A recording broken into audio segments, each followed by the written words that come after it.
My name is Motif. I'm from Lubbock, Texas. Mainly the Club Luxor. I've always loved drag. I'm an artist. I used to do slam poetry. I used to compete with just studio art, and I've always loved drag. I tried to do it a long time ago, and people were just, I was boogered down, and they just didn't get a lot of help. A lot of people were gatekeeping back then. So I just said, let's put it to rest. And about 2 years ago, I saw a few entertainers on stage. I'm like, oh, I think it's time. Yeah. My very my very first performance ever was this thing that they did at Club Luxor. It was called Sister from Another Mister, that Red Roulette throws every year. And I was in a situation where I was waiting for something to happen in life, and I couldn't figure it out. I was like, please, something happen. And I was just scrolling on Facebook, waiting at, I don't know what the hell I was doing. But anyway, I remember, and all of a sudden I scrolled down and I was like, oh, there was a post of this. So I reached out. You could put somebody in drag for the first time. And I got put in drag as a bearded queen. And I did Toynetta, and I did phenomenal. I did great.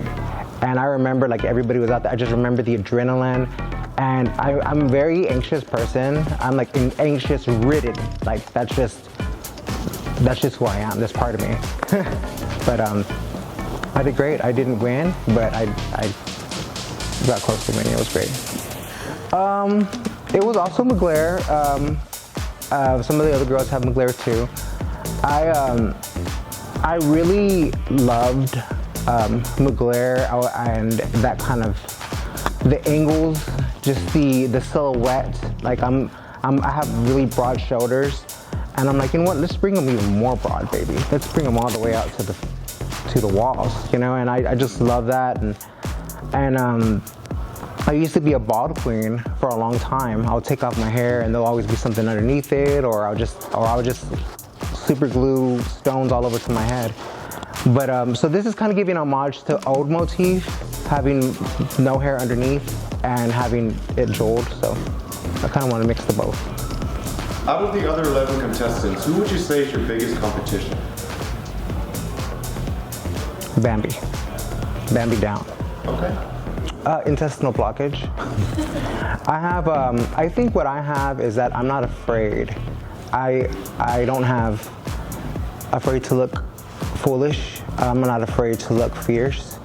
I'm not afraid to look, I'm not afraid to get into the horror and that deep darkness that drag kind of is in the 80s and 90s, and that grunge and rock era that a lot of people, that I feel like that's not represented in our community. Everybody's very top 40, very this. I want to show you something that's going to scare the shit out of you, but for us. Honestly, there's not really a villain to me, and everybody's like, oh, well, it's not really. Like, we all kind of have our little things. Everybody's we're all big girls. We're all the villain. We all come, we're going to eat all the girls up. We all kiki, we all play, we're cutthroat, but nobody's trying to undercut. We all helping each other. We're all trying to make sure that we all look good for this pageant together, because already being a big bitch, it's hard for us to represent us and not look, the word fishy or this, because our shoulders are bigger, or we had to had to wear 2 couches to make a hip to even everything out. So I think we're not as cutthroat as some of the other girls in other communities, but we don't have to cut their throat. We don't have to be cutthroat. We can eat them. I saw forever. We have some contestants from the Mr. pageant that I know, AJ, and in the Mrs. pageant, I think we have. There's Ava that did it. From our area, Karma, Liliana. We had a lot of people that I was like, oh, okay. And I know how they think. Like, I've seen them for a while. I was like, oh. And what they brought, I'm like, this is different. This is interesting, because I don't I always felt like I'm too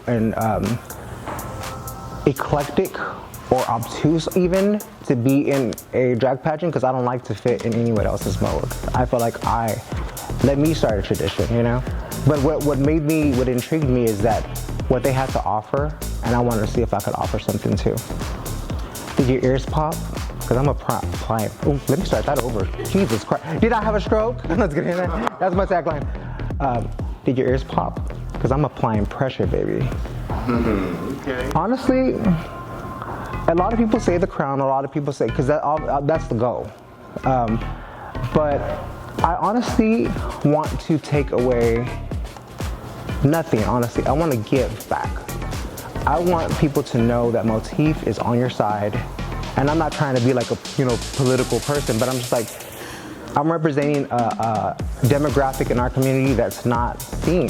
You know, the edgier, the rock side, the people that's been around for a while, that's been in the darkness. I want to give you back because I feel like what can I take from this is about this experience and this sisterhood, but that's my goal.